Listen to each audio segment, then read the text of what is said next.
So your first library then Was the Carnegie. Was the Carnegie. What do you remember about that? Okay. I mean, go back as far back as you can, Mary. Well, it was.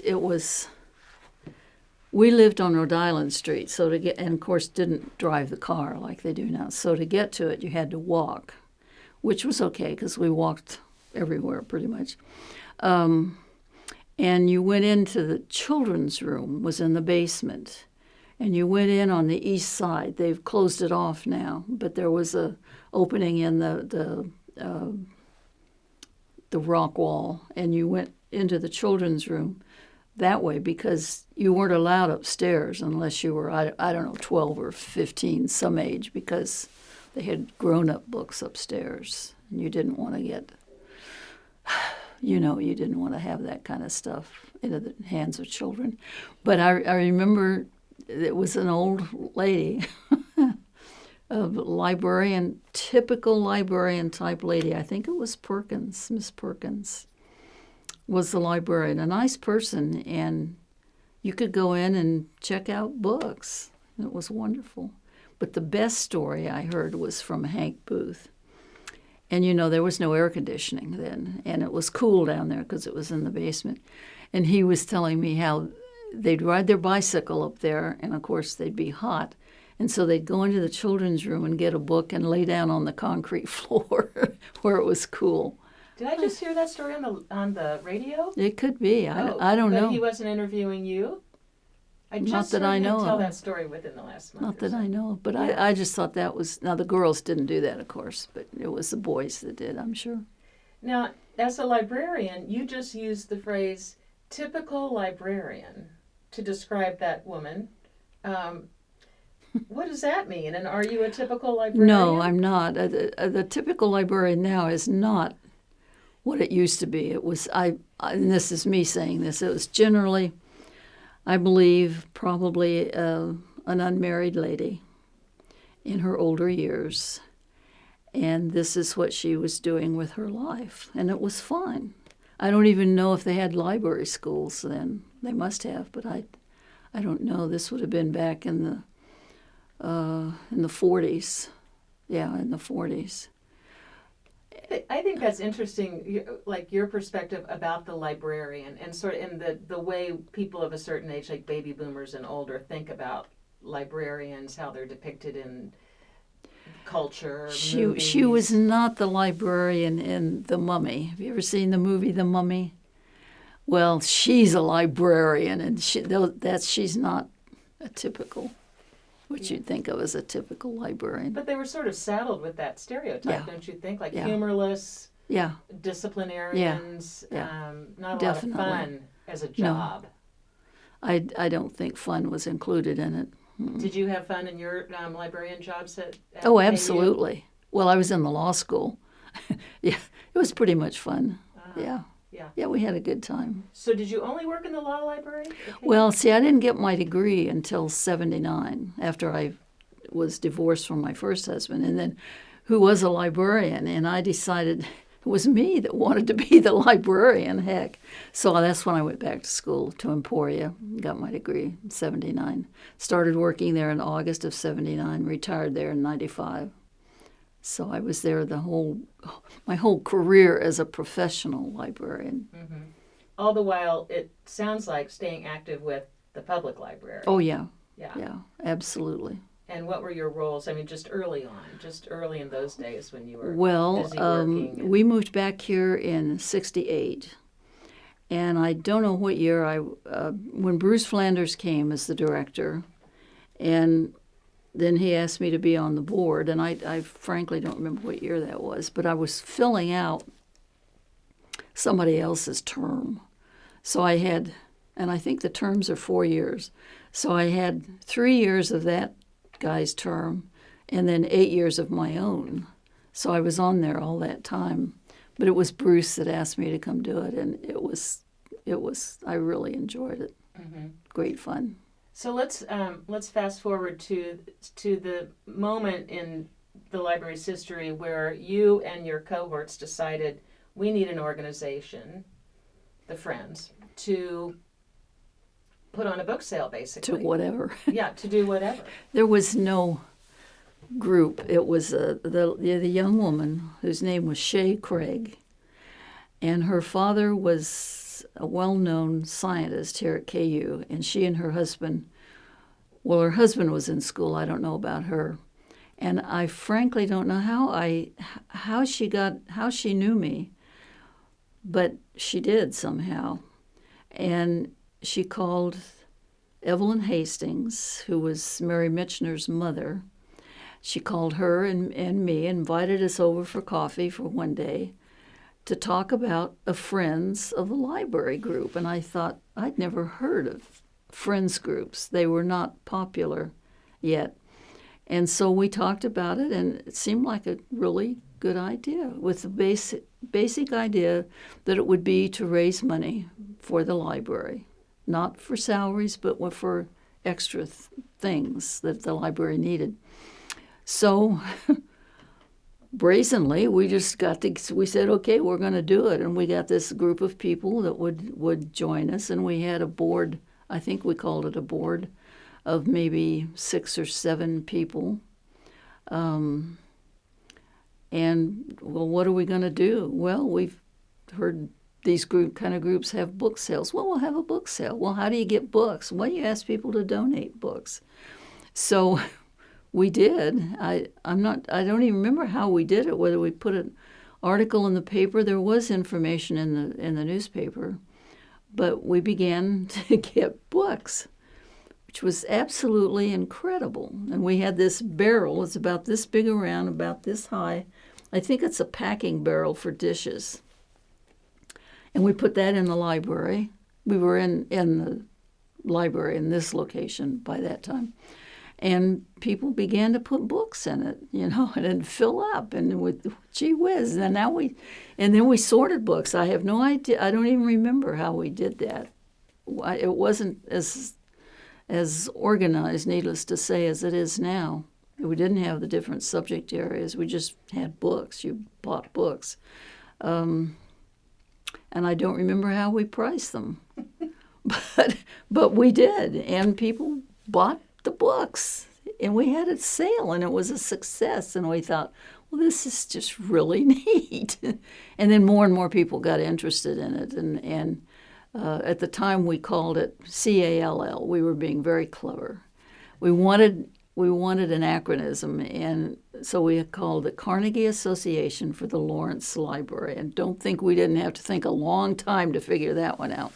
But that was what we called it, and that's what we had on the side of that barrel thing. And it just worked, and it just grew and over the years. So these were people that didn't necessarily know each other well. Like, this wasn't just you and a bunch of your neighbors. They were and friends. people probably that we knew. I remember Fred McElhaney was there, Sally Cassad, Harriet Wilson, who was a book person. Shay Craig was there, of course. I was. And there were probably a couple other people. But no, we didn't. Had never been associated particularly. Mm-hmm. Fred worked at the university, I think in student housing, and the rest of them were just people. Yeah. Do you remember the first sale? I mean, do you have a memory of the very first sale? I don't. It was, the whole thing was just kind of surreal. I mean, that how amazing it is to think of something and then try it and have it work. I mean, who ever heard of that kind of stuff? Sounds like a fake it till you make it scenario. Kind of, and then yeah. Once you get a few under your belt. And it did, and we thought, well, let's do this again. This was so good this time, let's do it again. And then it morphed. It began to be, I'm going to say that the beginning sales were up in the old auditorium in the library that this one we're in now replaced. And I'm sure we didn't have very many books, I'm sure we didn't. We probably put them on tables. And then it began to be more. I mean, and then you had to have more space. Well, space is always difficult to come by, no matter where you are, because somebody's always in the space that you think you need. Well, anyway, over the years, it morphed down into the basement. The sorting area was in the basement of the library that was before this one. And it was kind of an interesting space. It was chaos is what I'd call it. It worked out really well, chaos. And then they gave us the garage, the old garage, and they put shelves in it, so then we could put our books on the shelves. I mean, it just, little by little grew, and they'd accommodate us, and I'm sure they growled and grumbled the whole time, but they'd accommodate us, and we just would make it work. But sorting in that old space was not real good. Mm-hmm. It was not real good. Do you have any funny memories of any time where it was just disastrous, like due to weather or just, some... It's never been a disaster, but there were times when we'd put up a tent. They had a regular group that they were the tent putter-uppers, and they'd put up the tent, and it was out in the parking lot. Well, the tent was a really cool idea, but if it rained, the water just ran through the tent, and you'd be sitting there taking money, and the water's just running right on through. That was not real. And if it was cold in the tent, and occasionally it would be. But you try to, and we still do, try to schedule the sales so the weather, with any help at all, will be decent. It doesn't always work out, but it can be. Because paper and most of the elements don't mix, generally. It's the Kansas weather that's right. The real problem. It can be hotter than the dickens. It can be very chilly. It can be damp. Hot is no fun when you're dealing with all that stuff.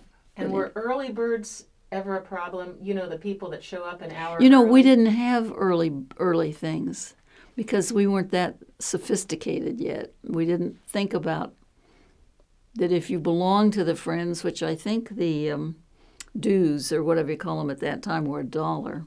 And if we didn't ever think about that, if you paid your dues ahead of time, you could come in early. That came along later, much later. Yeah, much later. Yeah, I think I just meant like for the public sales, like the people, like at a garage sale where you get the. No, people we never. that I don't recall we ever had that. Yeah, because people didn't know what it was. Maybe in the later sales they did, but the early ones that I ever remember, what I remember, that was not. We just hoped anybody would come. If they came early, we'd probably let them in. Well, that's a great point, because the concept of a book sale at a library, just like the concept of a Friends organization, was brand new to you. Like, what's that about? But this idea that I'm going to go to the library, I'm going to buy books now. And people were afraid, concerned, that we were selling library books. And that was a real concern, and that never occurred to us, I'm sure. We squelched that real quick, though. And do you remember slow growth, or was there ever a time where it just exploded, where suddenly it was like the zeitgeist of the... I think it was just constant growth. Mm-hmm. Yeah, constant growth. You must be just slapping your head now when you see the sales figures. It's fantastic. It's fantastic. We used to think if we could do 50,000, if we could give the library 50,000 a year, we'd be really happy. We're really happy now with 100,000 and more than that even. And then when it came along, some genius, I think it was the Lowe's, I believe, who thought up selling on Amazon. That was really a stroke of genius. We'll make serious money from that. Yeah, the technology has been just in promoting the sale too. Yeah. Just social media, getting the word out. Yeah, we don't seem to have live for the sales now. Oh, they do, and they come from long ways away. We have people who have come plan their vacation around one of our sales, and they come in their RV and says our sale is better than any place else. And some of the booksellers, before well, yeah, when we were still in the old library, the one that was here before this one, booksellers would come on the members' night. They'd pay their $10 dues and come in with their carts, literally with carts. And that was when we were still in the garage, and pick out lots of books. And it was fun when you were cashiering. You'd see the bookseller come with his. It was what do you call those gurney things that hold big bunches of boxes, and they'd come with those loaded, and what you did was guess how much money is he gonna spend, and it would be $700 and $800 that they would spend in one fell swoop. Well, when we moved into the new place, it was a different space, much different space, and we just didn't have room for the bookseller to bring in his big thing. And we thought, oh, they're never going to come back. The booksellers are just not going to come. Well, we were wrong. They do come, and they accommodate us. And some of them say, we don't go to sales up in surrounding states, other sales that they used to go to, because yours is so good. Why do you think that is? Because surely there are other college towns, university towns. I think it's because our books are good, clean books. We don't just put everything on the shelf. We don't just keep everything. If for fun sometime, come down and watch people sort the books when they come in. And well, that's another whole story. When we went over to Barnes & Noble, when they were redoing this library, well, that was an interesting space also, to say the least. But I remember I got a call, and the caller said, we've got a little problem down here. You donated your books up at the front of the Barnes & Noble where the entrance was. And we got this whole batch of books, and the guy called up this morning and said the reason he'd given us all those books was because his house had been infested with bed bugs. And it was like, oh, my Lord, what are bed bugs? I mean, they love books. They love books. Okay, so we agonized over that. What are we going to do? Because it was a lot of books. Plus, they had been interspersed in the other books, so everything could have been infested with bed bugs. Someone had the genius idea, and I'm not sure who it was.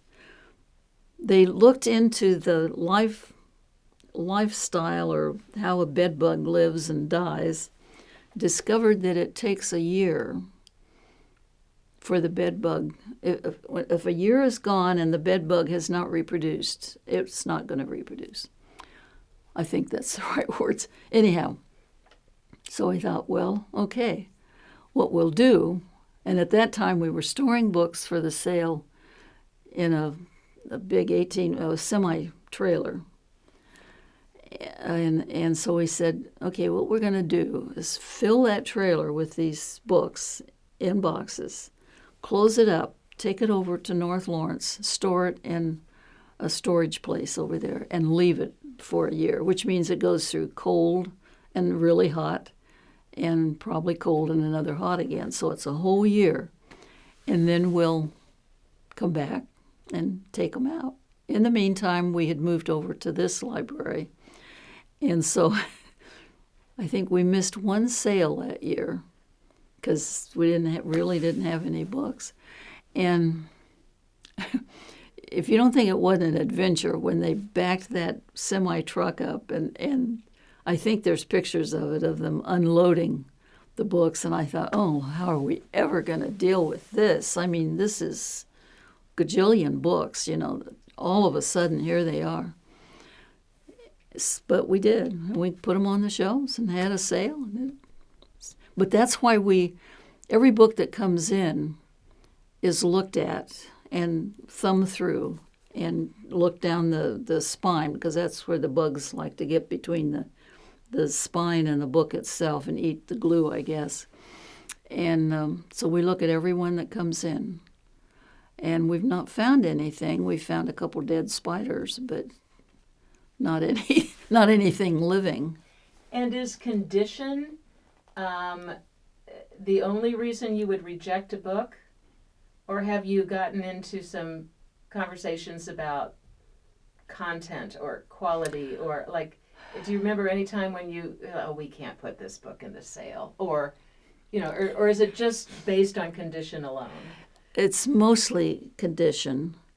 I don't recall, or maybe I haven't heard about it, I don't recall that we have ever received anything that we would say, we are absolutely not selling this. Actually, that book would probably go on Amazon, because it's probably going to be worth more than $10. Mm-hmm. I was just wondering how interesting the reject pile would be if I were to, Well, there are some of us who go through, every time we come in, look through the reject pile. Because, there's stuff in there that you think you need. Uh-huh.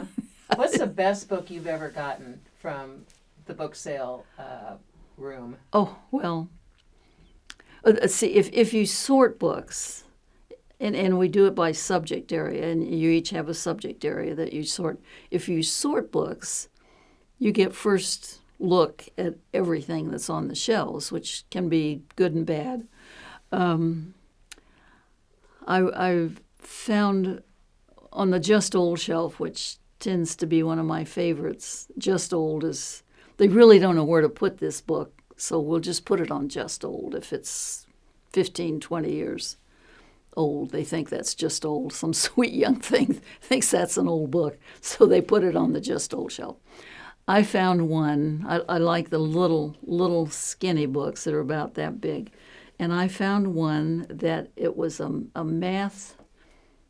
table of math problems was the basic book, but the person had used it as a scrapbook, which was very popular long ago, back in early 1900s, I'd say, when people really couldn't afford to buy scrapbooks. I don't know, maybe they didn't have scrapbooks, but they would use a book that they didn't want, and that would be their scrapbook. And it was, I thought it was delightful, full of poems, old poems, and sayings that she had cut out of, I'm assuming it was a she, that she'd cut out of the paper, and pictures of things that she thought was really cool. Mm-hmm. And that was fun. The other one that was a serendipity, I'm working on this biography of Elizabeth Watkins.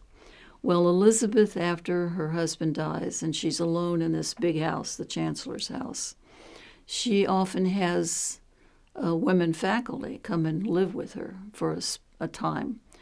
She had this one lady come, Nellie Barnes. I'd never heard of her. She was a faculty member for quite a while, but obviously she taught in English, and so she had a lot of literature books. Well, when she dies, these books go somewhere. I mean, who knows where they go. Well, I was just looking through this on the Just Old shelf, and here was one of my little books that I like to look at, and I pulled it off. It was one of her books. And I thought, wow, that's really cool. Mm-hmm. I thought. Cool. Yeah.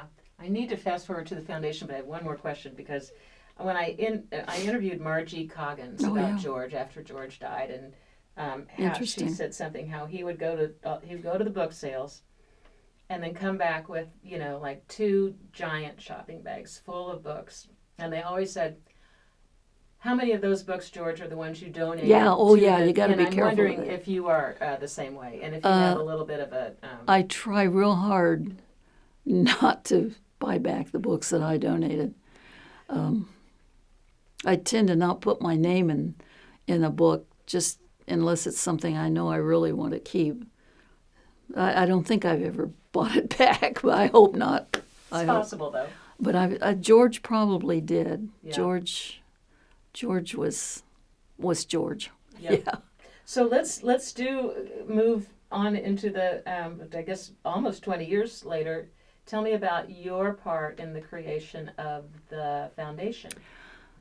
I remember how that came about because there again, I didn't know much about foundations. The Douglas County Foundation had not been started yet, so there really was no mechanism in Lawrence that I knew about to deal with this sort of thing. And what happened was a gentleman who was on the board at the time said that he was going to leave the library a substantial amount when he died. Well,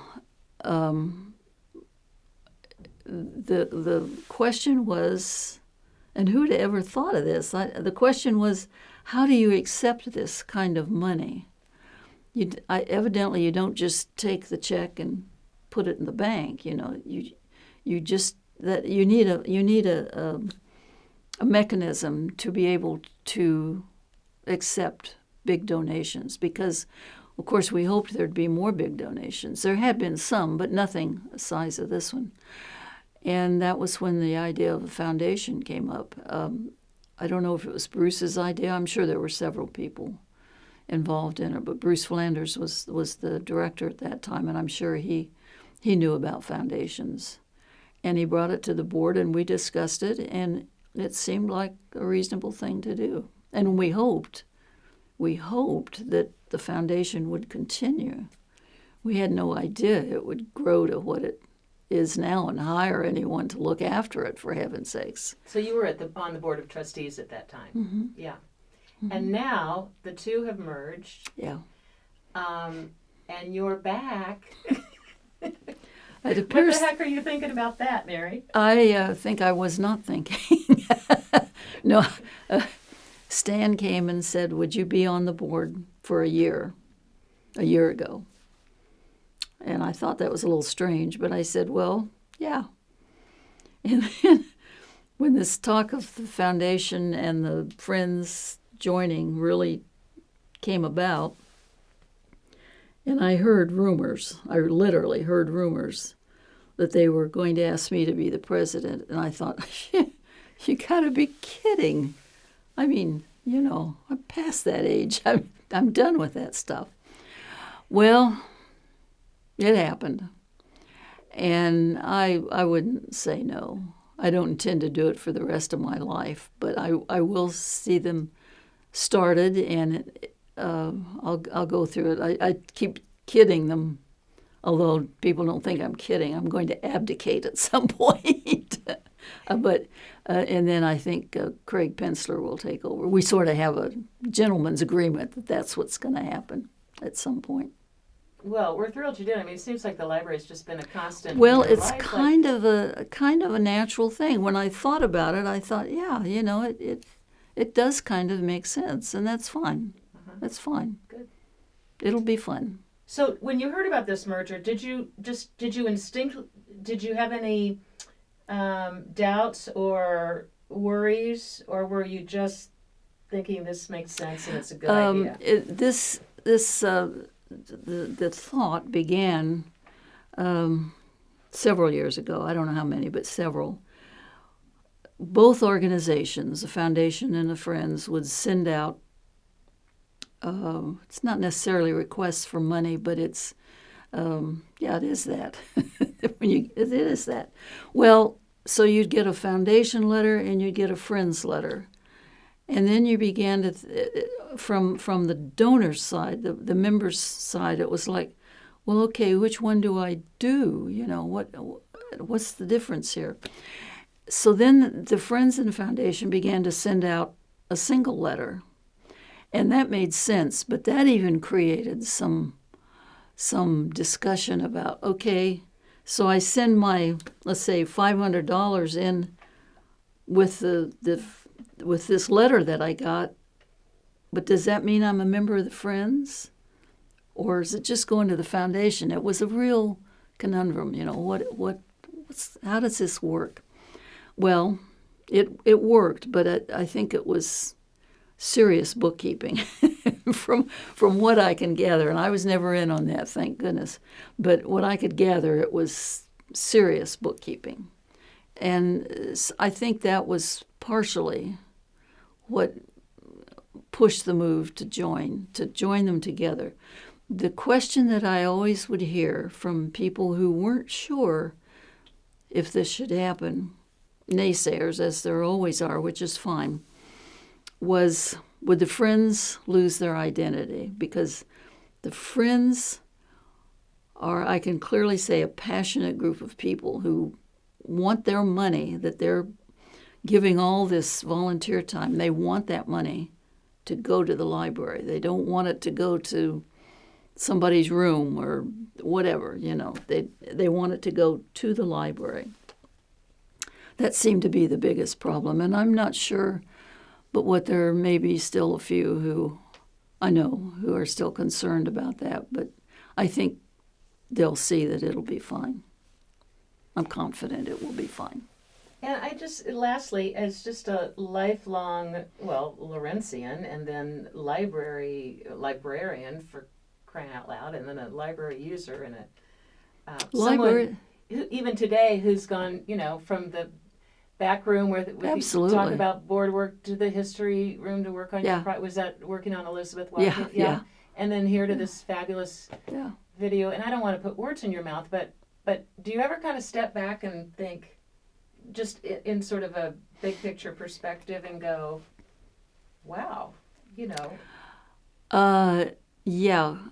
When you think about starting your library career or reading, whatever you call it, at the Carnegie building, and what a big deal it was to be able to go upstairs, and look at real books. And you think about how that library was run, and I think it was just fine as far as I know. But the things now that a library does are just incredible, and the staff. Brower and I talk about, my husband and I talk about this fairly often. We come up with really good ideas, and then I sell them to somebody, and they say, "Nah, well, we already thought of that." You can't outguess these guys that work at the library. They're just an incredible group of people, and this library. And I go in lots of libraries, believe it or not. This library is just wonderful, really good, a friendly place to come for everyone, and that's so important. Yeah, it's a good place.